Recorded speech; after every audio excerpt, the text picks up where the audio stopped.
Hey, it's me, Marty.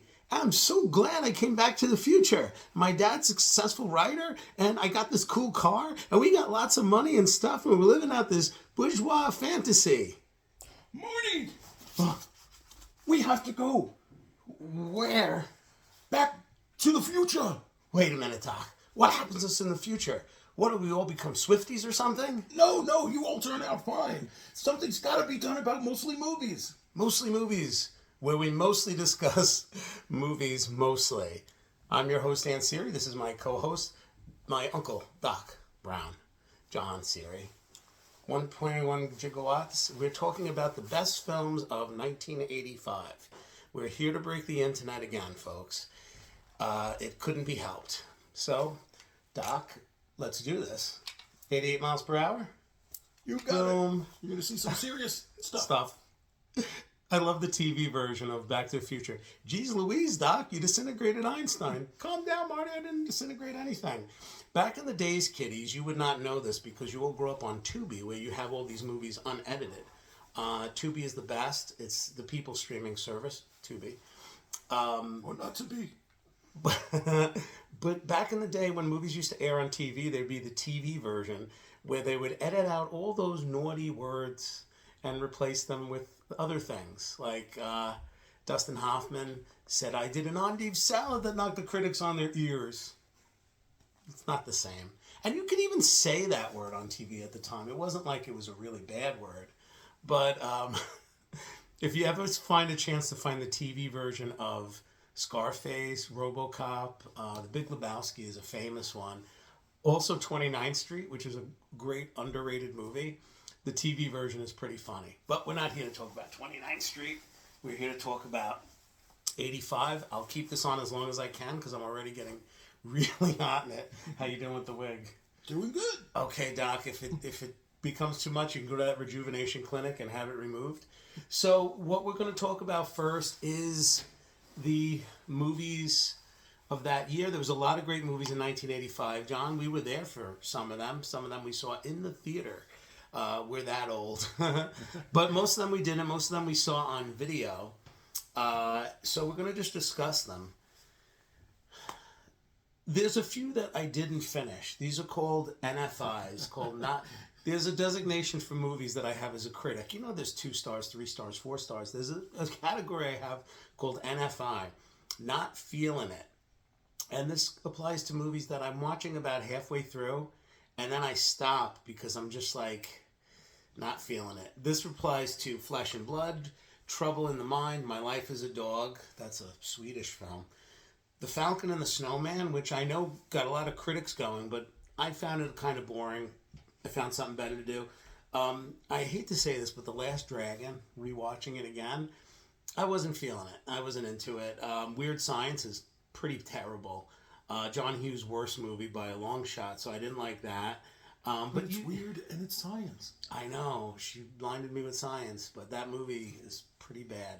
Luckily, we had a better movie with a better scientist right here, 1985, Back to the Future. We'll get to that one. Thank you. I watched a little bit of Remo Williams, not feeling it. Summer Rental, not feeling it. Jagged Edge, not feeling it. And I know a lot of people like Jagged Edge. I'm sorry. Not my cup of tea. Quiet Earth, I watched a little bit on Tubi. It's on Tubi if you want to see the Quiet Earth. But again, I was not feeling it. Then we're going to go into ones that I didn't like. A lot of people like Vision Quest. I wasn't into it. I didn't like Return to Oz, even though there were some cool effects. And a lot of 1980s kid movie creepiness in Return to Oz. I still was not feeling it. I didn't like The Heavenly Kid, Code of Silence, even though Chuck Norris was in 2 better movies in 1985. We'll get to that. Star Chaser: The Legend of Orin, which we wanted to see when we were kids because it was shot in 3D. Unfortunately, we didn't get to see it till many years later, thanks to Planet Video on Staten Island. Don't look for it, it's not there. Watching it again, it was kind of disappointing and kind of cringy. You know, there's a lot of weird 80s animation. I think it was a result of that movie Heavy Metal. Do you remember that one? I'm not a fan of heavy metal. I don't know if I'd think about it differently if I saw it now. But no, I love heavy metal, the music. I'm talking about the weird animated film that gave birth to all these very bizarre non-kid animated films. But I give them credit for trying with movies like Star Chaser and stuff like that. Rock and Rule was another one that... Rock and Rule. I liked Rock and Rule as a kid. I saw it on, I think it was on TNT one time, late at night. And anything you watch late at night as a kid, you should really reevaluate because it's probably not good. I don't like Teen Wolf. Sorry. But Michael J. Fox was in a much better film that same year. Maybe I wonder what that could be. I don't know. I think maybe I've seen it. It's time to... We're getting the bad stuff out of the way first. The Not Feeling It's and the bad movies. The absolute worst movie of 1985, which I only finished watching. I only finished this movie because I needed like a bad movie. I needed the worst movie. So I really wanted to stop watching this film because it was absolute misery. Yeah, okay. Just getting the hair out of my... Both the wig is hot and this jacket. No, is I cool. like the wig. But The Ghoulies is the worst film of 1985. Did you ever see Ghoulies? Ghoulies? No, it is so bad. I watched this movie I and I'm remember like... the posters, like they were coming up out of the... And guess what? Spoilers. toilet, right? Spoilers, that does not happen in the film. The poster was these little monsters coming out of the toilet and it said they'll get you in the end. That was the tagline. And they didn't even do that. I'm like, at least... I mean, I'm watching this terrible movie. You can't at least just show me like one toilet with a little creature around there. It didn't happen. All right, there were some good ones too. There's The Sure Thing from Rob Reiner. Now, a lot of people forget this movie. It was a pretty good movie. It's not a great movie, but it was a good movie. The reason why nobody remembers it, it was after Spinal Tap but before Stand By Me. So that happens. Disney did a good job with The Black Cauldron. There was a movie Target with Gene Hackman, I believe. Target? It was pretty good. No, it was about... He was like an ex-CIA agent, and his son is somebody. I think C. Thomas Howell. I saw it a while ago. Fletch was okay, watching that again. Mad Max Beyond the Thunderdome is okay. It's not that good of a movie. And I like it a little bit more because thank goodness for Fury Road and Furiosa, even though Furiosa is not a great movie, but I like it. And we've kind of balanced out the Mad Max movies. Kind of like if the Alien movie had a couple of good ones in a row.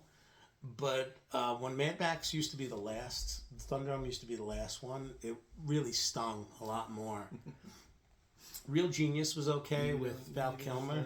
Yeah, these are movies in like the 3-star range, which can basically mean I liked it enough to sit through it, and I would watch it again. Maybe not tomorrow, but it's pretty good. After Hours by Martin Scorsese is a very interesting one because that's, again, a film I used to seem to like a lot more when I first saw it. And watching it again, I think the reason why I liked it less is there's a better movie that's a little similar with Jeff Goldblum called Into the Night, which we'll get to. Did you ever see that? Yes. No way. No, you should see it. I'll lend it to you. It's a great movie. Mask is a pretty good movie with Eric Stoltz. Poor Eric Stoltz was supposed to be in another big movie of 85, but instead he was in Mask, and he did a really good job. Cher is in it. She's actually very good. It's a TV movie, but I love Ewoks: The Battle for Endor. You know, I don't love it, but it was fun. I love you, Sendo. Oh, God. It's creepy when he speaks English. The little Ewok speaking English. And his eyes were, like, more, like, human. Like, it was creepy. There was a little creepiness. And I used to be so scared of the bad guys in that. Yeah, they were freaking. They were freaking scary, especially that big, tall, monstrous guy. And what I love about the movie is that all of a sudden Wilford Brimley shows up for no good reason. He's just in and he's wearing glasses. And the director told him, well, you know, there's really no glasses in Star Wars. And he's like, I'm not taking off my glasses. So that's how that happened. And then years later, I'm watching like The Mandalorian, or is it? No crying in baseball. It was either Mandalorian or one of them. And a guy had glasses in it, one of the Imperials, and I'm like, see, Wilford Brimley fought for all of us. People with glasses. And Oatmeal. Another good movie from 1985. Remember Explorers? Explorers. Explorers is a good movie. It's a Joe Dante movie. Joe Dante always does good work. And I feel like he's a director that never gets enough credit. You know, of the Spielberg bunch, like Zemeckis and all them, like he was a good part of that group. Insignificance, which is a Nicholas Roeg film, which is basically, I think it's based on a play. It's insignificant? No, Insignificance it's significant. It's good. It's about one night, and it's like a hotel where in these different rooms, in all these different rooms of a hotel, like Joe McCarthy. Was that 85? Joe McCarthy's in one room, Joe DiMaggio, Albert Einstein, and Marilyn Monroe. And the four characters kind of interact with each other. Sounds like an interesting mix. It's an interesting mix. It's a good movie. The girl that played Marilyn Monroe, I forget who it was. She was great. Larry Cohen's The Stuff, a good horror movie, a funny movie about this stuff that people love to eat, but it's like messing them up. It's made out of people. It's not, no. Marty, it's made out of people. The Legend of Billie Jean. Billie Jean. Is not that Billie Jean, but this had that one, Invincible, that song by, I think it was Pat Benatar. Da, da, da, da, da, da, da, da. I can't remember the words, I just remember the melody. You the Invincible, something like that. That was a good one. Carla actually introduced me to that, my beautiful wife, Carla. I'd never seen it. There was Missing in Action 2 is a pretty good movie with and Invasion USA. The two from Chuck Norris are pretty good. Invasion USA is pretty ridiculous, but not quite as ridiculous as we'd get in a couple of years with Commando. There's Day of the Dead from George Romero, which was part of the Dead trilogy. There's Pale Rider. There was a Dead trilogy. Hey guys, we have some people coming by. Come on in. Join our video. No? Alright. Then there was Commando. The reason why Invasion USA is not the most ridiculous. Hey, there she is. Come say hi. It's Carla. Get in the frame. Hello. My wife. Oh, I love you, baby. We're just going to do a few more and then we'll be going on our merry way. The camera loves you. You got to get in. We'll pull up the chair. Sit with us. We were talking about The Legend of Billie Jean. Billie Jean. That was a good movie. I showed that to You introduced, I said that, I mentioned that. There's Runaway Train. Runaway Train is a good movie. Stop, we're going to get copyright strikes. Stop, I'm trying to sell my book and we're going to get copyrights. Runaway Train, I wasn't a crazy fan of the movie, but Eric Roberts and John Voight were both up for acting awards. They were fantastic in this movie. Here's one that we liked. All right, Doc, you got to stay with me. Sorry, Marty. Enemy Mine is a pretty good movie with Dennis Quaid. It's a bizarre movie. I hadn't watched it. They were brothers. What was it? Enemies because they were taught to be. Brothers because they had to. Something like that. Friday the 13th, Part 5, which is a very strange entry to the series. I kind of, when people tell me that a certain movie in the series is the worst one, that makes me want to see it more. And I do like Halloween 3, and I do like Freddy's Revenge, which also came out in 1985. I wouldn't by any stretch say that they were good movies, but there are things about them that I find unique and entertaining. And a lot of times movies are about uses and gratifications. Like, okay, Death Wish 3, which is a great film from 1985, is not, it's not a masterpiece, but it's a fun movie. Ever made. We'll get to that one. It's actually on the honorable mention list. But it's not the greatest, but there's things about it that are funny or entertaining or just so over the top that you find it entertaining. Speaking of over the top, there's the film Cat's Eye, which is most remembered. The first two segments are pretty good, but the most memorable segment is the last one. Yeah. With the cat, General, has to protect little Drew Barrymore from General little goblin that lives in her wall that wants to steal her breath. I don't know why the goblin lives in her house, and how many people have lived there before, and has this goblin been doing this for generations? Yeah. And I just remember that they end up, the cat throws the goblin into like some kind of fan, and it gets all torn up. Oh, yeah, right, the fan. that's enough I remember of the fan. Sweet Dreams, which is about, what singer was it about? Sweet I saw all these Dreams movies. Guys, I did much more research for this video, so I had seen too many movies from 1985. Then there's also Stuart Gordon's The Reanimator, which, again, I like it, but it's not what I would say is a great movie. And there are things in it that are just nonsense, but it's all right. Then we have some honorable mentions on our list. Am I going too fast, Doc? I don't want to upset the space-time continuum. Okay. There's Ron by Akira Kurosawa, which is a bleak, very depressing film, but it's brilliant. The colors that he uses, the way he uses blood and the red, it's very powerful in this film. And it's definitely what I would call a late masterpiece, because his best work was in the 50s, Kurosawa. And he struggled a little in the 60s, and although Yojimbo was in 60, it was a great movie. But he struggled a little bit in the 60s and the 70s. It was like problems with financing. Luckily, by the time the 80s came around, Coppola and Lucas are like, show me the money. And they produced Kagemusha, and which helped get Ron made. Yeah, it helped get Ron made 5 years later. There's Witness by Peter Weir, which is a really great movie. No, not Kanye. No, that's too early. This is 1985. No, stop. No. Witness is a great film by Peter Weir. And yeah, it's a really good movie. I was watching it again, and I wasn't really as into it, as I thought I would be. I'm like, part of this is great. Harrison Ford is really good in it. I think that was his only Best Actor nomination. Get off my plane. Yeah, he wasn't nominated for that. I can't believe it. Into the Night, which we talked about with Jeff Goldblum and Michelle Pfeiffer. Now, nothing against, talking about After Hours, nothing against Griffin Dunn and Rosanna Arquette. Gryffindor? No, but Griffin Dunn. Well, maybe they're the same thing. Is that I don't a country know. Band? Griffin Dunn. We're Griffin But Dunn. Nice Into the Night, it's Jeff Goldblum and Michelle Pfeiffer, and you've got to see this movie. It's John Landis right after the accident that happened. No, that's not it. That's not it.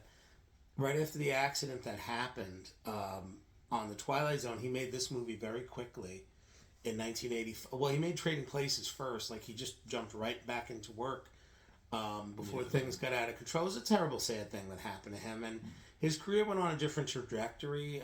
Him and Spielberg were like this, and then, but we won't really talk too much about that because that's another year.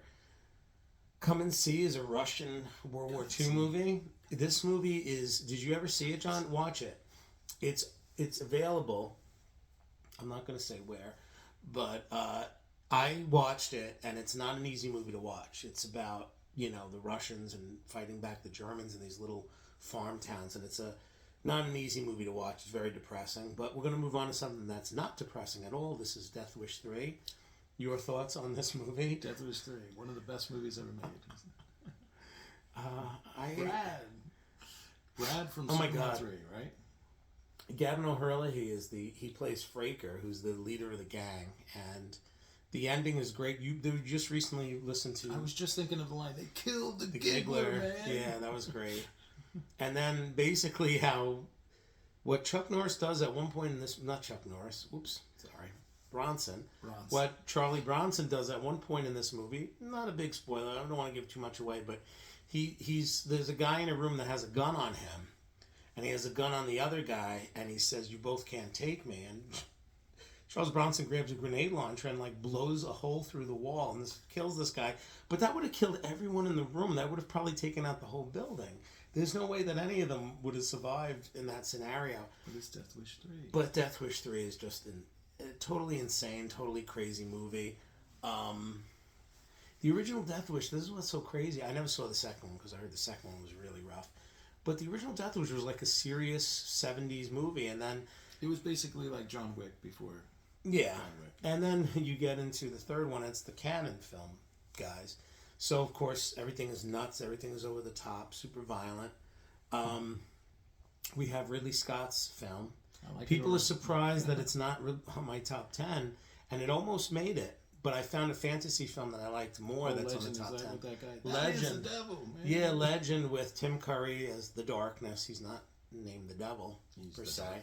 Then there's Rambo, First Blood Part 2, which doesn't make sense because if it's First Blood, how could there be a second part? Wouldn't that be Second Blood or More Blood or... More blood.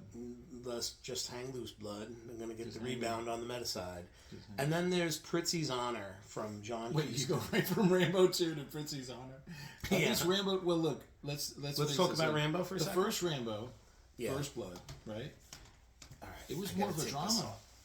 Yes, I'm sweating. 1.21 gigawatts. Yeah. The first Rambo was, it was more of a drama, like A Dog Day Afternoon, a serious film about drama. PTSD, everything. And then the second one is This is a very important Rambo movie because every Rambo movie after it followed the track of the second Rambo. One, like that to me, Rambo 2 is sort of like Friday 13 Part 3. Yeah. Once he puts on the mask, changes everything. It becomes a series. Unlike the Alien series, which basically did a great second movie, which was more of an action film, and then all they ever did since was try to remake the first movie. Like Alien 3 wants to be the first movie. Prometheus, all of them. That's what I liked a little bit about Alien Resurrection, is that movie didn't care if you liked it or not. It just did its thing, and it was fun, and it was more entertaining. 3 was so pretentious and so trying to be the first movie, but what they missed from the first movie was the depressing. The real genius of Ridley Scott, the subtlety and the brilliance of Ridley Scott is what was left out of that pretty bad movie. Prizzi's Honor is a really good movie with Jack Nicholson and what's her name? Angelica Houston. Oh, I almost forgot. I watched these movies, bunch of these movies in big binges, and it all gets lost. Good movie, but not quite top 10 material. Now we're going to go through the top 10. Anything you want to add before that about any honorable mentions or any of these other films?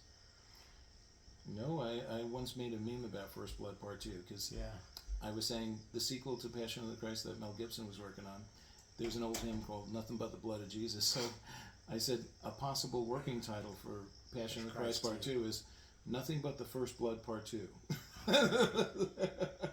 Anyway, moving on. The best films of 1985, according to me. And what do I know? Absolutely nothing. Say it again. These are all opinions. They're all completely biased, completely mine for my reasons why these movies, and you'll see why there are certain movies that are towards the top that you're like, that's nowhere near as good as some of the other movies you talked about tonight. But it's what it is. It's where we were at that time. Number 10 is actually Lady Hawk, not Legend. Richard Donner did this film. It was a fantasy film with Rutger Hauer. Michelle Pfeiffer, once again, another great performance that year after Into the Night. It's a sequel to Nighthawks. No, it's not. Oh, I love Nighthawks. Oh, man. I gotta watch that again. When was that? Nighthawks, I think, was 1981. And I get so emotional in the scene where somebody almost dies and Stallone is like breaking down. And he's like cursing at the guy because he knows the guy can still hear him. And he's like, we're going to kill you. But he's like crying over his friend. Wasn't that Rutger Hauer in that too? Rutger Hauer was the bad guy in that. Rutger Hauer played a psycho in Blade Runner, Nighthawks, The Hitcher. The Hitcher I watched recently, and holy cow. I did not like it. But I have to say, it was a totally un-80s movie in the middle of the 80s. Like, it was really brutal and really like something from the 70s. But in Lady Hawk, he actually plays a good guy. And his love interest is Michelle Pfeiffer. The kid that's trying to help them out is Matthew Broderick when it was before Ferris Bueller, so nobody knew who he was. Bueller. It's funny that his little breakthrough was in a fantasy film, and Mia Sara from Ferris Bueller, a year later, she was in Legend. Okay, number 9 is Terry Gilliam's Brazil. This is not an easy movie to watch. It's a very powerful film. It's a beautiful film. I think it's closer to the future than 1984 because it basically predicts like this Orwellian future, but it also predicts that there's a lot of bureaucracy and a lot of people obsessed with vanity, which is very much about the times we're living in. If you haven't seen Brazil, check it out. It's not a happy film, but it's a really well-made, good movie. And there was a big battle over that film because the studio felt that he should have tacked on this happy ending. Same thing that happened with Warner Brothers in Blade Runner. They wanted this happy ending for Brazil, and Terry Gilliam fought it. And what ended up happening was he actually stole a print from Universal and screened it for a bunch of critics, and they named it the best film of '85. A bunch of them, which it's not, but it's a good movie, and I think it's definitely worth a look. Number 8, I recently rewatched To Live and Die in L.A. This is a great film. I didn't really like it when I was younger because, I was not used to the real bleak 70s style cop movies where the bad guys win and the good guys either get killed or get disgraced. Basically, the good guys lose in a lot of those movies because that's true to life. And this movie is just really shocking, really powerful stuff. Last year's loser. And that's another year. But great music. Believe it or not, the music is done by Wang Chung. Wang Chung tonight. But they did great music for this movie. It was very different from their style, too. No, it wasn't like that. It was all bleak, dark stuff. Okay, number 7. The Wang was bleak. Number 7 is Return of the Living Dead. This is the first, I think the only horror movie on my list. This is a crazy, crazy movie. Once again, it's not Citizen Kane. It probably doesn't belong on any 10 best list, but I love it. I think it's really entertaining, really funny, a really great blend of horror and comedy, which is very hard to do. Very few people can pull that off. Tobe Hooper pulled it off in the Texas Chainsaw Massacre, and Joe Dante pulled it off with Gremlins. But it's very hard to make a film that's both really scary and really funny, too. Because what you end up doing is either going one way or the other. You either lean into the comedy, like Gremlins 2 or Texas Chainsaw Massacre 2, or you just lean into the horror, like the remake of The Evil Dead. One's going one way, one's yeah, going like the other. Fede Alvarez Like, hey, remade the Evil Dead in 2013, and it was a good remake, but it was too serious, and it was just a little too much. Number 6 is a great movie, The Breakfast Club, which is a movie that I like. I have issues usually with John Hughes in the third act. I feel like a lot of times in the last part of the movie, he kind of drops the ball a little bit. But I felt... You did this? Yeah. But I felt like this movie, even though I have problems with the third act, not so much the movie, but the choices that a lot of the characters make, because I feel like they're making a big mistake in a lot of cases, you know, with who they choose to end up with. Or I'm very, very against Ali Sheedy trying to do a makeover or be prettied up for the jock. I'm extremely upset by that. That's like something that really, because I loved the way she was. She was, you know, Allison in that movie, Ali Sheedy as Allison, she had those sugar packets. Yeah, I loved everything about her until the ending when they decided, oh, let's pretty her up. Pretty in Pink too. I talk about this in what do I talk about in what we have here in my book, Lost on a Wave, now available on Amazon.com. I talk about the problem with John Hughes movies is, she should have ended up with Anthony Michael Hall. Molly Ringwald should have ended up with him in Pretty in Pink, in 16 Candles, and in The Breakfast Club. Cameron should have stole away Mia Sara, she's, you know, the other girl, Sloane, from Ferris Bueller. He should have stole her away. Yeah, a lot of his movies just don't, you know, I kind of feel like a little let down by the endings. But I think that's Hughes' point, is that he's showing, like, these kids aren't necessarily making good choices. Like, it's a mistake for, what's her name? Molly Ringwald to end up with Judd Nelson at the end of that movie. But they're kids, and they're going to make mistakes, and they're going to do something that's not really a good idea. But they're, you know, you just have to kind of let them decide that. And I think that The Breakfast Club, more than any of his movies, is a really great snapshot of what kids were like in that time. In Middle America, not where we grew up. We grew up in New York, so we grew up in a totally different world. From those Midwestern kids, but for all American kids, I think it's pretty relatable. We still grew up in the suburbs, so, you know. Yeah, it was still more relatable than if we grew up in, like, Manhattan or something like that. So number 5 is the better teen movie of 1985. I mean, think about it, they're in the suburbs of Chicago, so, you know. Yeah. We're in the suburbs of New York, so. Well, I guess it's similar. You know, it's kind of similar. Yeah, but they, you know. But John Hughes was just. Still, it's a very different way of life. And then I found out John Hughes didn't he write Christmas Vacation, right? He wrote it, yeah. He wrote the original Did he write Vacation. Home too? Or was that? Yes, and Chris Columbus directed it. Interesting. I mean, just Chris John Columbus. Hughes, if you look at his movies from 1980 to 1989, I mean, the stuff that he worked on. Very prolific, yeah. Just like that decade was just... Well, that's why I kind of give him a pass for Weird Science, because Weird Science might have sucked. But he was busy making The Breakfast Club. How can you make 2 movies in 1 year and both of them be good? Very few people can pull that off. Spielberg did it, but also too, John Hughes wrote his own stuff. Spielberg, yeah, he directed Minority Report and Catch Me If You Can, but he directed them. Like, somebody else edited, somebody else wrote them. Of course, he supervised it, but John Hughes wrote his own stuff. That's why I really do not give him a hard time for Weird Science, because it's like, well, look, you also gave us The Breakfast Club that year, so how can I be mad at this little misfire of Weird Science? And didn't Danny Elfman do Weird Science song? He did. He did. Now, Weird the thing Science. is, if you look at those 80s movies, and 85 is, of course, Don't You Forget About Me. I actually heard that on the way here. Don't you forget about me. Let's take, some of those songs that came from these movies, which we'll go into later on. Very iconic. Very iconic Like songs. San Almost we Fire. still sing them on the radio. It's like, There's a lot of movies I didn't get to do in the rewatch. I didn't get to rewatch St. Elmo's Fire, but I still love the soundtrack to that movie. St. Elmo's Yeah, Fire. it's not that good of a movie, but I'm a man in motion. I didn't like it Man at the in time. Motion. When we saw it years ago, maybe like 15, 20 years ago, and we thought it sucked, but we loved the soundtrack. I went to the wrong scene. Stop singing. Okay, because it's not the singing part. It's the it is, but no. What it is the copyright stuff. You And actually look more like a old Captain Lou Albano. yeah. Wow. Better Off Dead is the better.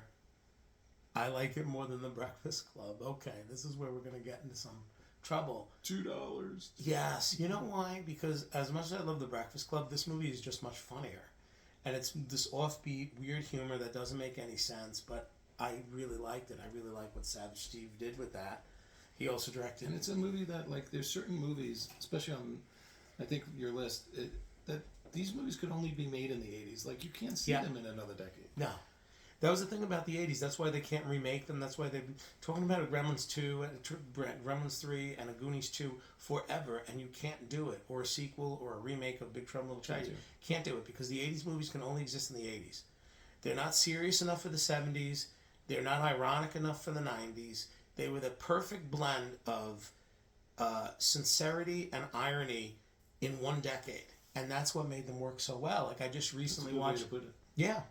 The sincerity and the real seriousness of the 70s with the irony of the 90s, and it was the blend of those two in one. And that's why you had movies that were cynical and optimistic at the same time, or edgy, but well-intentioned at the same... Like, Gremlins is an edgy movie, but it also has a lot of heart. It has a lot of stuff that's cynical and dark, but it has so much funny moments and goofiness about it, and that's what made the 80s movies so odd. And they don't really play too well for people that didn't grow up in that era or don't get it, because there's a lot of people today that don't get it. Better Off Dead is a great movie. Watch it. It's on HBO Max. It's really funny. And the follow-up was pretty funny too, One Crazy Summer. Yes, it's not a sequel, but it's basically John Cusack once again. The same filmmaker, right? Savage Steve Holland, yeah. And I thought he did a great job. Again, that offbeat, crazy humor. It's not quite as good as Better Off Dead, but it's definitely worth a look. It's definitely funny. Demi Moore got one of her big breaks in that. Number 5, 4. Is so good in it. I love Bo Keckoway. I didn't like Police Academy 2, but I liked him in it. Yeah, I thought he was good. funny. And number 4 on the list, we're moving along pretty quickly, is, again, people will say, but that's not a serious film, and that's not an Oscar winner. Yeah, The Color Purple's not on this list. Neither is Out of Africa. Neither is any of those boring Oscar award type movies. I don't care about any of those. Wasn't Amadeus also 85? 84. Oh, 84. I got to rewatch that. We mentioned that on the 84. I think that was an honorable mentions. It didn't make the top 10 because I had to rewatch it, and I just didn't have a chance to watch it again. Even on the 85 list, I watched such a disparity. I'm sorry. I watched over 50 films for this list, and there's still about 15 or 16 that I really wanted to watch, especially a lot of foreign films that are hard to find, like there's a Japanese film, there's all kinds of stuff. I mean, I saw Ron, so that's... Ron. If you're going to watch one Japanese movie from 1985, Ron, so it's Ron. But there was a lot that I missed, and I just didn't have a chance to see it. Number 4 on this list, great movie that I loved instantly as a kid, and it was Pee-wee's Big Adventure. Great movie. Yeah, great music by Danny Elfman. No. We're gonna get copyrights. Well, Tim Burton's first film, right? Oh, well, his first major film. He did a few short films, and he was an animator at Disney. He actually was one of the puppeteers at the end of the Muppet movie, because Frank Oz was telling everybody, tell your friends, anybody you can get, we need to have about 400 Muppets in one shot at the end of the Muppet movie. So they're like, oh, let's get this kid who does animation at Disney. And it's Tim Burton. He's one of the Muppets. And John Landis is in there. John Landis was Grover. And they all stepped in because that last shot of the Muppet movie, the greatest film ever made, they needed all these Muppets in one shot at once, and they need to get people to puppet them, to control them. I mean, any movie that could get Twisted Sister, Godzilla, and Santa Claus in the same shot. Yeah. You're the best. Pee-wee's Big Adventure. And you know when I watched it is and that... some of the greatest lines. Like, we still say the lines today. Great so far, Pee-wee. Action. Knitting. Everything he does in that movie is funny. I think the best... Mr. T cereal. The best... fool who doesn't eat Mr. T cereal. The best review of that movie that I ever heard, because I can't imagine him watching this movie, but our good friend of the family, Daniel Seery, who's a friend of my dad's, he's from the West Indies, and this guy had a story. He lived a rough life, but he found Jesus in prison, and he completely changed his life around. But he loved movies, and he loved comedies. And he said that when he first saw that movie, he had to, during the tequila scene, his kids had to turn it off because he said he thought he was going to die. He was laughing so much. He fell out of the chair. And his best review, the best review I've ever heard for the movie, he talked to my dad about Pee-wee's Big Adventure, and he says, Jerry Lewis has got nothing on that brother. Talking about Pee-wee Herman being the funniest man he'd ever seen. And it holds up. It's coming to the Criterion Collection in December, and that's all I want for Christmas. This bronchitis is holding on. Oh. One of the great lines in the movie, and I still think of it to this day, when he's going to pay a $10,000 reward for his bike. That's, obviously the plot point is bike gets on. But she's like, you can't pay $10,000. And he says, I know, but anyone who returns the bike is obviously the one who stole it. So they don't reserve a reward. Yeah. Oh, that movie is so great. So quotable. I loved it. And interesting thing about Pee-wee's Big Adventure is it taught me about the auteur theory of cinema, the author theory of cinema. It's a French theory that the real author of the film, or the auteur, is the director, because the director basically determines the whole direction of the movie and what it's going to take. And basically, it's all on him to decide which direction it goes. And I realized that because we saw a few years later, we went to see Big Top Pee-wee, which we hated, and we were wondering as kids, what is wrong with this movie? Why do we, why is it different from the first one? What's the issue with this thing?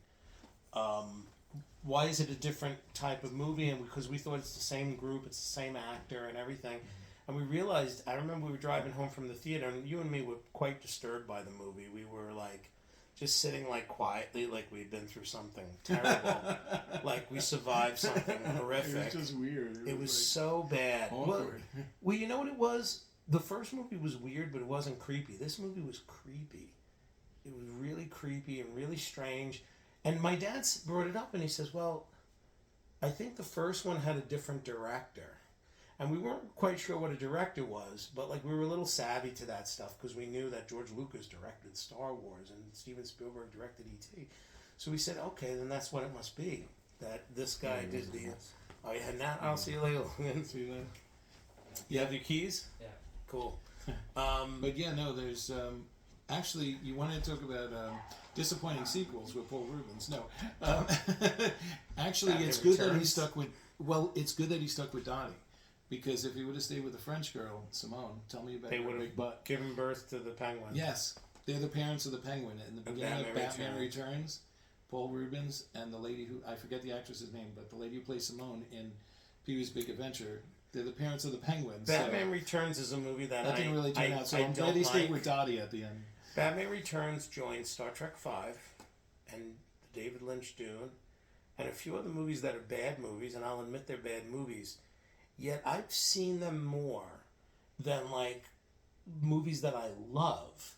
I've watched less. Like I've seen Drive with Ryan Gosling twice, but like I've watched Batman Returns, and I just watched it again recently, and I'm like, what is it about this movie that it's not a good movie? But why do I want to like? Why do I not mind sitting through it again instead of saying, oh, this is just crap and I can't watch it? Because there's definitely something there. Like when Tim Burton directs a movie, there's definitely something there that it can't be horrible. Like there has to be something that at least that's interesting visually, or something like that. At least his old stuff. Like if he comes up with a movie now, I didn't see the last Beetlejuice. I'm not really too interested in seeing it. Maybe I'll get around to it. Legacy sequels, just not. Legacy sequels. And you know what? I just watched Spinal Tap 2, which I forgot to mention on the last video. And Spinal Tap 2 is not that good of a movie. It doesn't hurt the first movie in any way. The first film is still incredible. 100% great film that'll never be tarnished by anything. The biggest problem with Spinal Tap 2 is that it's at least 20 years too late. If they made it like in 2004 or even 2005 or something like that, even the cameos in the movie, even like the celebrities that show up in the movie, it would have been funnier if they were a little younger. It's really like just dull that they're just so old that it's too far. They waited way too long for that movie. There's no laughs in the movie. There's chuckles. There's a good number of chuckles, but there was not one scene that really made me laugh in the whole movie. It's not like a horrible movie. It's just like nothing happens in this movie. It's not like memorably bad, and it's not good. It's just completely just nothing. Just like a big void of nothing, like that Black Album cover. It's just none more black. It's just bland, Well, the thing is, they're making Spaceballs too, but I think like with a spoof movie, see, the thing is, it's more tricky to do a movie like Spinal Tap because it's sort of like a mockumentary. Yeah. But whereas with a spoof movie, you could still have the old cast members there too, but you could also have like young cast members or different types of things, and you set up scenarios.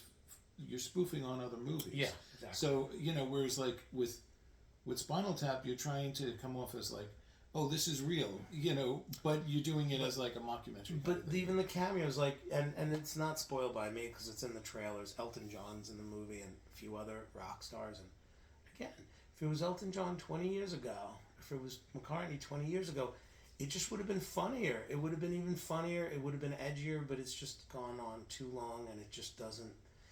What I do commend Reiner that he did do, he was able to get back everybody that was alive that was in the first movie, he gets back, which I thought that was cool. Like there's even one scene with Paul Schaefer, who was in the first movie. Wow. So that was cool. I haven't seen Paul Schaefer in like 20-something years, so that was pretty cool. But at the same time, like it's just not a movie. It's just, what is it? All right, folks, we're finishing up soon. We have 3 more to go. 3 more to go. Number 3 on my list, once again, not a masterpiece by most people's standards, by most critics, but it's a film that I love. This is Rocky IV. Drago! Great movie, great soundtrack by Vince DiCola. Very different to go with synth music. Ahead of its time, also ahead of its time, predicting... Happy birthday, Mr. Paulie.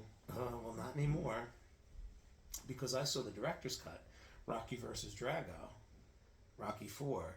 And the robot is out. They cut How could you cut out the robot? They cut out the robot. And I like that was so 1985. You had to have the robot. It was, but I like both versions. But I think Stallone originally did this version, and it seemed too serious and too much like, because of something very serious that happens in the film.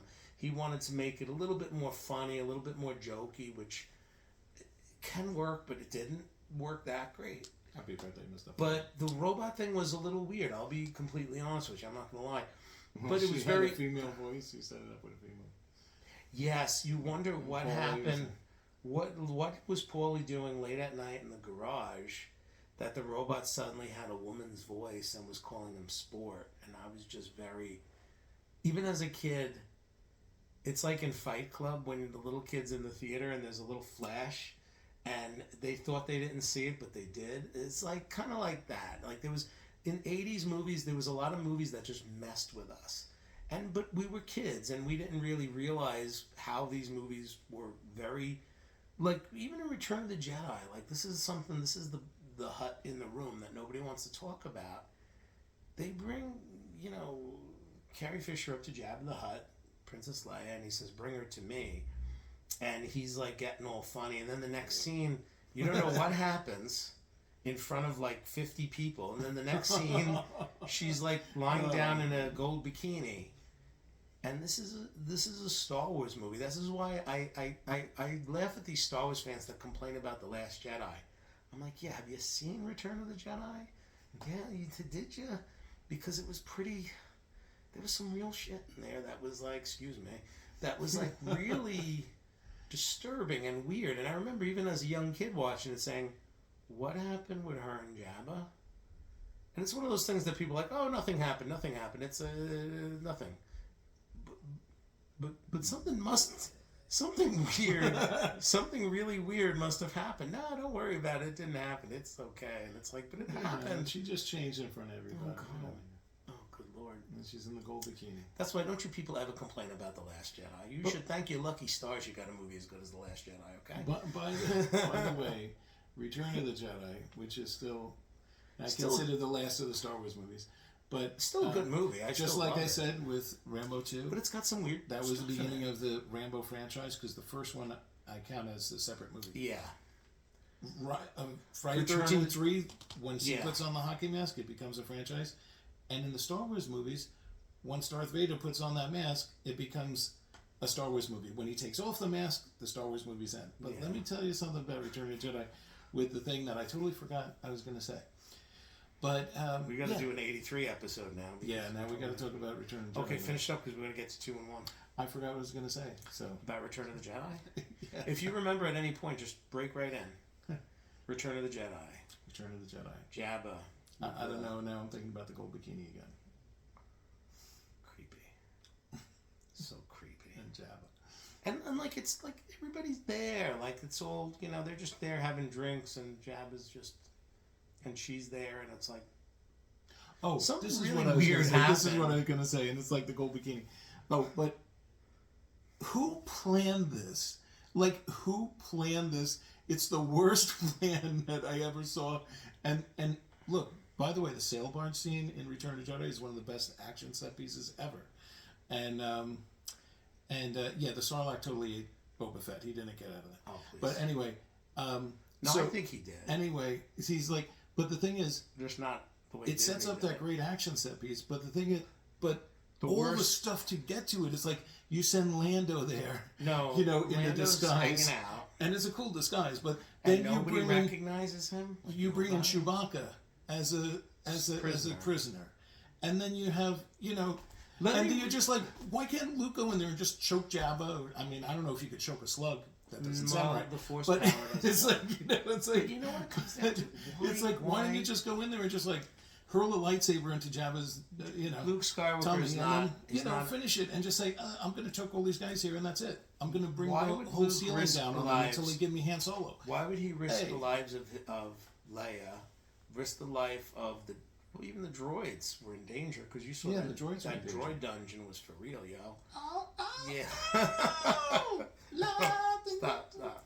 But the droid dungeon was for real, and he risked everybody's life. But we'll talk about this when we've got to do a Return of the Jedi episode pretty soon. We should just do a Star Wars thing. Yes. Where we reevaluate all 9. I don't know about 9. And the spin-offs. I don't think I've seen The Rise of Skywalker since we saw it. I mean, we had a good time at the theater when we were there with all the family and everything. I remember turning to my friend Chris Parryman. We got to have him back on the show. But I was turning to Chris Parryman while we were watching The Rise of Skywalker, and I'm like, I'm just of the opinion that anything can happen in this movie. Like, it doesn't make any sense. It's nonsense. This is ridiculous. But it's fun while it's happening. Yeah, it's fun. And then you think about it later, and you're like, that was really stupid. Like, that was really dumb. I didn't like that. But at the time, it's fun. It's like, wait, what about this? No, don't worry about it. I wasn't as critical of The Last Jedi because I figured it was something different. It was like The Matrix Reloaded. Like, this is great. It's going to lead somewhere really amazing, and it didn't. J.J. Abrams Star Trek was a remake of A New Hope. So, at least Last Jedi was something different. And I says, well, I think Mark Hamill's going to have a bigger role in Rise of Skywalker. Man. And then it's called Rise of Skywalker. When I saw that title reveal, I'm like, he's going to rise. He's like Space Jesus. He didn't rise from the grave, and he's going to be like, he just had one I'm scene, back, and I'm going to kick somebody. And he's still on that crappy planet with the little birds. And then, they brought the Emperor. Somehow, Palpatine came back. We have to get back 85. to the future. 85. Back to the future! Doc. Okay. Number 2. My second favorite film and for a long time it was a tie. And then I decided that I shouldn't really have a tie at the top of the list. Again, critics disagree. Our film professor locked the door to the film club, and me and my vice president, Dan Gaeta, and Chris Bly, and all those guys, Jimmy Haynes, we couldn't show The Goonies because our professor thought it was a stupid movie, and he locked the door to the projection booth. So we couldn't, and you know what pissed me off more than anything is that like 5 or 6 people showed up. They really wanted to see The Goonies. But we had a professor at the college, the non-prestigious College of Staten Island in the film department, who thought, well, you should be showing movies from the French New Wave. As if a bunch of people from Staten Island are going to show up for Breathless. Yeah, right. I mean, I like Breathless, but like nobody's showing up for Breathless. it. I mean, we showed The Taking of Pelham 1, 2, 3. I like Breathless Mahoney. We had a bunch Dick Tracy. Dick Tracy's amazing, but we had a bunch of people not even showing up. We showed Star Wars one week and only like 3 people showed up. We showed Detroit Rock City, a couple of people showed up. We couldn't get a lot of crowds for the film club, but we finally had a group of people wanting to watch The Goonies, and we couldn't get in there. But The Goonies is a great movie. We saw it in the theater in 1985. Do you remember? 1985. Great day. We saw it with my grandmother was in town, and we saw it with Grandma, Aunt Rose, and then we went to Farrell's Hamburgers afterwards for burgers and ice cream. And then Grandma always did this whenever we went to Farrell's and the mall.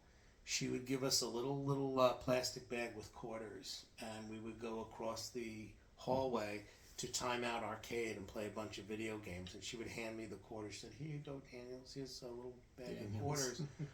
And we all loved it because what happened was a friend of Grandma's had recommended because she said they wanted to see Back to the Future. And she says, well, the kids might like that, but a better movie to take the young kids to, especially Danny. I was 5, 6 at the time. She says, go see The Goonies because I think they get a kick out of that. Goonies. And we did. We absolutely loved it. It was great watching it with them. Their reactions were always great because Grandma and Aunt Rose, when they were laughing at something, they would get the whole theater going because they had this really funny, really infectious laugh. And during some of the funny scenes in the movie, I just remember hearing Grandma cracking up yes, and all these little funny things that happen in the movie, and Aunt Rose loved it and everything. Well, the thing is, it's a little bit jarring in the beginning because, they have a car chase scene, but if you remember the beginning of the Goonies, pretends to hang himself. He pretends that, Brother Fratelli didn't hang himself. He did. But it looked like he did at first. And I remember Aunt Rose was like, she turns to my mother, she's like, Annie, what kind of movie is this? And then we get into it and everything, but the best scene, my favorite scene is when Chunk does the confession. Oh, let's see if I can remember it. Okay, I'll talk. In 3rd grade, I glued my Uncle Max's toupee to my face to play Moses in the Hebrew school play. In 4th grade, he said I cheated on a history test. The vomit thing was actually a real prank that was done by Steven Spielberg. Mom, I'm starting to like this kid. Yeah, Steven Spielberg actually did that in real life. The vomit prank. Oh. He was a prankster when he was a kid. Well, he had a bunch of sisters. He was the only boy, and he had like 3 or 4 sisters. Oh. So he was very and he, he wanted to make movies, and he was like a practical joker and stuff. When you think about it, I'm starting to think about it now. I love all the characters in it. I love Data. Yeah. I love Mikey. I love all the things. And Thanos, of course. But I'm starting to think about it. Every single great scene in that movie involves Chunk, I think. Because Chunk one of the greatest scenes, the heart of that film. One of the greatest scenes is when, and Mouth. Sloth is like, Mouth is amazing. It's my 2 favorite characters. I love Corey Feldman. But, Sloth is like, hey, you guys. And then he's like, and Captain Chunk says, get the heck out of here. But every great scene, I think, involves Chunk, and one of my favorite scenes with Chunk, not only the confession scene and the truffle shuffle, whatever. When he's in the woods. Yeah, when he's in the woods. And then he starts describing the Fratellis. I can describe them all for you, and then the light goes on. And there's a big mistake in there because the guy starts singing. And then when it cuts back to the mirror, the guy's just smoking again. And you still hear singing. So, look, even the best movies have mistakes. But yeah, he starts. But it's like he starts praying in Hebrew. Brother Fratelli starts singing opera or something, and it's just a perfect moment. It's like a perfect moment. Like you don't see moments like that in movies all the time. Like it's just out of nowhere. Mouth was so funny. Chunk and Brother Fratelli, like they just had a moment there. It was so. Do you know the scene where he says what I love about Chunk is how he lies to everybody, so nobody believes him when he's telling the truth. And one of the things he mentions is the cop says it's like that last prank about the little creatures that multiply when you throw water on them, which implies that Goonies and Gremlins take place in the same universe. Well, Corey Feldman is in Gremlins. So. Yeah, he's in both. Yeah, he's in both. But this could have been his cousin that lived out in Oregon or something. He says, Michael Jackson didn't come to my house, but his sister did. And you know what? Thinking back, I'm like, I would rather his sister come. I like Janet. Yeah. If you're a young kid, if you're Chunk, and all of a sudden Michael Jackson comes to your house to use the bathroom, run. I would not stay in that house. No. Because things are going to get weird from there on in. That's all I'm going to say about that. Okay. But you know what? One of my favorite scenes, too, is the scene at the end when Data talks to his father. And his you're my best invention. He's like, you are my greatest That's invention. A beautiful scene. And I actually wrote a series of poems based on the Goonies called the Goondock Saints because I was afraid they were talking about a sequel 10 years ago, and I was like, God, please, no, don't do it. Now they're talking about a sequel again, and I'm like, God, please, no, don't do it. Every 10 years goes by, the Goonies becomes 20 years old, 30 years old. Now it's 40 years old this year. 40. Well, me. But another 10 years will go by, and they'll still be talking about making a Goonies show. And it's like, just don't do it. Just leave it alone. Just do it. It's leave it alone. If you want a sequel, it's going to be their grandkids by this time. I'm going to rewrite the poems. I got to polish them up a bit. I'm going to read them at the next open mic, and then I'm probably going to post that. And I see Goondock Saints, my poem series, as the sequel to the Goonies. It's a different form. It's poetry. It's not a movie. But the time to have made a Goonies movie is come and gone. A sequel. Yeah. It's come and gone. The people now, they're too old. Shout out to Corey Feldman, because he was in that. He was in Gremlins. He was in Gremlins. He was in Friday 13th 4, which is my favorite Friday the 13th movie. A little tiny bit. Yeah, that's true. I saw 5 again recently. He was in the beginning. He's in the beginning. A marathon of like Friday 13 movies, and I just got hooked. The Ninja Turtles. I don't know why. I'm like, I don't know. There's so much craziness going on in the world. I'm like, I don't know if I could really watch these Friday 13 movies. It's just, there's so much but you know, the violence is like Looney Tunes. It's so over the top. And you know that, yeah. Part of the problem we have in this world now, not to preach or anything, is that we don't. Our horror movies today are too serious and too grim. They're not that much fun, and we don't really have comedies like we used to. See, in the 80s, we had so many comedies and so many fun horror movies. We had our serious horror films too, but we had a lot of fun horror movies. Because we don't have the fun horror movies, we don't have a lot of comedy. That's why a lot of kids today are growing up without a sense of humor, and that's why we're in the predicaments we have now with kids that are so angry and so full of hate and rage. They don't get any of this stuff out of their system. See, they used to go there and they'd watch Jason, get a sleeping bag and hit it against the tree. And that's how they got out their aggressions and their feelings and their anger. And it was like almost like a therapeutic type of thing, whereas now they don't have that. All the horror movies now all want to be The Exorcist. They all want to be really serious, really dour. And the comedies today are just not funny anymore.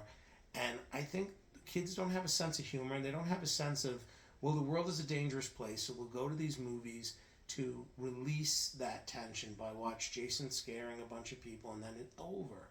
In an hour and a half, the girl gets away, and Jason might come back, but at least this one person survived. But they don't get those today. They don't get it. And it's not... That's why we need more good horror movies. We need more good comedies in this world. And when AI takes over, they'll make 1 million Oscar boring dramatic films. They'll make Color Purples and Out of Africa's coming out of your ears. Seriously. But they won't be able to. The computers will never be able to make good comedies and good horror movies. That's my prediction. So 100 years from now, every movie is going to be made by AI except comedies and horrors. Those are the only ones that the enslaved human race will be allowed to make and enjoy are comedies and horrors. That's it. When the Matrix takes over and the architect is sitting there saying, okay, we've got everybody hardwired to the Matrix, but there's nothing funny on TV. Let's unplug a few of these guys and they'll make a funny movie for us. And let's unplug a few of these guys, they'll make something really scary. Because you can't have horror and comedy without humanity. And that's what's missing in a lot of today's movies. There's no heart, there's no sincerity. That's the problem with a lot of films today. That's what a lot of movies are lacking. A lot of these blockbusters especially don't have heart, they don't have sincerity. Things are all done under false pretenses and everybody's got some kind of a message to preach. But just say something that comes from the heart. That's all you got to do. And we're going to go finish off real quickly because... and Goonies was one of those movies, also directed by Richard Donner, produced by Spielberg, directed by Richard Donner. Donner made 2 great movies that Superman. year. He did Lady Hawk, and he directed Back to the Future, The Goonies. The Goonies. I spoiled number 1, didn't I? But you all figured out what number 1 is, given the vest and my shirt, 120.1. It's 1.21 gigawatts! You know why they say gigawatts? Because they went to a professor who pronounced it wrong. It's supposed to be gigawatts. 1.21 gigawatts. But they went to this professor who was very formal, and he said 1.21 gigawatts. But he meant to say gigawatts. He said it wrong, and that's why they said gigawatts for the rest of the series. Back to the Future is a great film. We first saw it on VHS over a neighbor's house, and we had to wait a year for it, because back then, kiddies, your movies didn't come to Fandango at home 2 weeks after they're in theaters. We had to wait an entire year. We rented it, and we only had it for like one night. So we rented it on a Sunday. It had to go back. We rented it on a Saturday. It had to go back Sunday before 5 o'clock. So we really didn't even have a full day to watch it. We had one night, and let's watch this movie. And we loved it so much that my parents were at a wedding. That's why we're staying with neighbors. So on Norton Avenue. So the next day, what we did was we knew we had to return the tape, but I asked our neighbor, Mickey Baccio, wonderful guy, I said, can we just borrow this? I just want to show this to my parents, and then we'll return it to the store. And we just made it at the last minute. Because back in those days, you rented a tape for one day. It was almost $5. And then if you were late, you had to pay like $2-3 in late fees, which in the 80s was not... It was a little bit. Yeah. So we made it just in time, but Dad was able to see it and Mom, and they loved it. It's just a movie that's so likable, and the characters are great. The music is great. You know, Zemeckis had made some movies before that. So Alan Silvestri's score is great. Very underrated composer. What was really cool about this movie was the structure of it, and the act structure, and the way that it actually played with time. And some of it is a little confusing, and some of it may not make sense, but it holds up to this day. I'm going to see it in a couple of weeks. It's coming back to theaters for the 40th anniversary. I wish they would do what they did for the 30th, where they played all 3 at AMC. When I was seeing the opening again, I love all 3. Yeah, they're all great. They were all entertaining. They were all morality tales. Like Marty learns something in each movie. In the first movie, he learns to honor his father and mother. In the second movie, he learns not to be greedy and not to think about money. Because that's part of the problem at the end of the original Back to the Future, is that even though it's a good ending, it kind of sets up the dilemma of the next movie. Because Marty equates happiness with success and with monetary. You know, like he comes back and his dad's successful now. He's not just a guy pushing papers, and he has the nice car and the girlfriend and all that. And, you know, it's really sets up the problem in the next movie, where he wants to go back and bet on sports races and things like that. And the second movie's about greed and about how he has to let go of greed. And then the third movie is about letting go of pride and not letting what other people think or say about you really matter. You know, but let's talk more about the first movie. Yeah, they all had a moral story, but actually, just starting from the beginning of Back to the Future, I was watching it again yesterday. Really hang on there with that wig. Yeah, definitely. You know, if you grew your hair, this is what it would look like. It probably would look like this. You gotta do it. I think I liked it. I'm like she. We can't lean like it was itchy, so I was like scratching my nose a little bit. Would she let you do that? I don't know. I couldn't do it. Probably not. But I enjoy it. I like the look. But what else do you? But yeah, when I was watching the opening again, and I was looking at it, and the opening, they show all the clocks. Obviously it's a time movie, movie about time. They have watches, they have clocks, they have.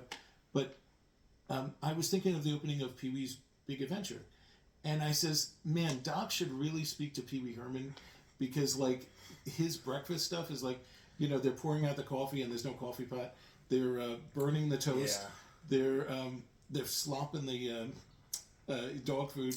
And I says, when you look at like Pee-wee's, that dude, like he's got that stuff down pat. He has everything like the, all the very clean. Yeah, it's like I was thinking about the opening. They're both 1985 movies, but I was thinking of the opening of Pee-wee's Big Adventure, and I was in the opening of that. And of course, remember, because Mickey had that big sound system. Oh yeah, and it was loud.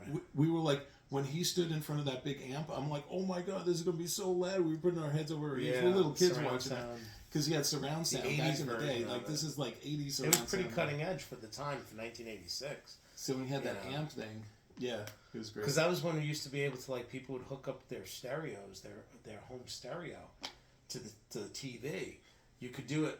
It was a way to do it back in those days, and I think we tried it a few times too when we got a new stereo, and it was amazing. The sound was great, and it was just a really, even on a TV, even on a little like 26-inch or like 20-inch TV, still a great, or 25-inch. It was like still a great movie, and that's the thing, is that growing up in the 80s, a lot of these movies that we watched, or when we watched them on video, we watched them on a little 25-inch RCA television in our living room, and they still were great.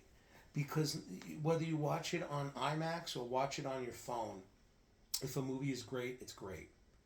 And that's all that matters. Like I just watched, I'd watch Weapons on my phone, or The Long Walk, and it's if it's a good movie, it'll be good no matter how big it is. And you don't have to put up with theaters and people and trailers and all that. But that's the thing. I mean, this is a movie that really has stood the test of time. Time. But if you see it in the theater, it has a lot of significance for me with Carla, because we saw it when they brought it out about 4 years ago, and it was like our first date. We went to see it, and the rest is history. And it was great. It's a great movie. It was a good thing we didn't go a week before. Save the clock tower. If we went a week before, our first movie together would have been Poltergeist, which is a great movie too. Don't get me wrong, but Back to the Future is a very romantic movie. And I was nervous, and we were, it was funny. That whole story was funny, because I was like, I was like, I should do because we were like getting cuddly and stuff, and I'd give her a kiss like on the floor, the dance floor, when Lorraine and George McFly were out there, and I'm like, okay, that scene is coming up. Yeah, that scene is coming up, so I got to do it. And the scene came and went, and I didn't do anything, and I'm like, I'm just a complete failure. And then Johnny B. Good is playing, and I just look at her like during Johnny B. Good, I'm like, hey, that was the rest is history. Like I say, folks. Go. Married 2 years now, and it worked. And we're going to see it again in a couple of weeks, and it's like our movie. It's like the movie that we fell in love to. So it always was a great movie, but it takes a more personal note in my life, and that's the reason why it's one of my... I always was a great favorite of mine, but it's even more a new level now, because it means a lot to me and Carla, like as a team, and everything, and it's really amazing. Well, I was thinking about I said, I was saying like for me, like Goonies and Back to the Future is tied, but I had to give Back to the Future the edge, just because I think with Goonies is that it's for our generation. That's like a Generation X movie, and I mean, other generations can experience and have fun with it, with the pirate story. But if you grew up... all this stuff. But if you grew up in the 80s and you rode your bike, this and that, you hung out with your friends, and like you hung out till it got dark outside. You didn't just go inside and play video games all day. Like you hung outside until it was dark out. And it speaks to me at that time in the 80s. Yeah. But the great thing about Back to the Future is it's a timeless movie, like we say at that time, because it's more about the culture. Yes. And when you think about it, the 50s were a lot like the 80s. The 80s was sort of like, returning back to a little bit more of a, moral majority, like, more of like a, let's try to bring back some of the family values and stuff of the 50s, because, you had all the craziness going on in the 60s, Vietnam, Watergate, all this, people distrust the government. And so what happened in the 80s is that let's bring back times of prosperity again and good feelings and I'm walking on sunshine. Well, that was the whole kind of thing. Stuff. It was more of a positive optimism. There was a nostalgia for years ago, like post-war America, and there was also like a desire to. We know things are bad, but we also want to get away from that. We don't want to think about that when we're at the movies. We want to do something that's positive, it's something like that's escapism. upbeat. Yeah, it's fun. And look, we're poking fun at it at the same time because there's a lot of jokes in that movie when they talk about what the future's like, and he's like, I'm sure plutonium is available in every quarter drugstore in 1985. 1985. Here it's a little hard to come by. No, but that was the thing. I mean, again, it was that perfect blend. It was a perfect blend of the honesty, of seriousness and the urgency, and a little bit of the irony, but it wasn't all ironic and it wasn't all serious. It was just a blending of the two, and it was just basically, it was just a desire to sort of escape the problems and the news of the day. It wasn't like let's comment on this, let's comment on that. And there are movies in the 80s that do offer social commentary, but in a fun way. Like They Live is an example that we mentioned before, where that whole movie was a commentary on the Reagan 80s by John Carpenter.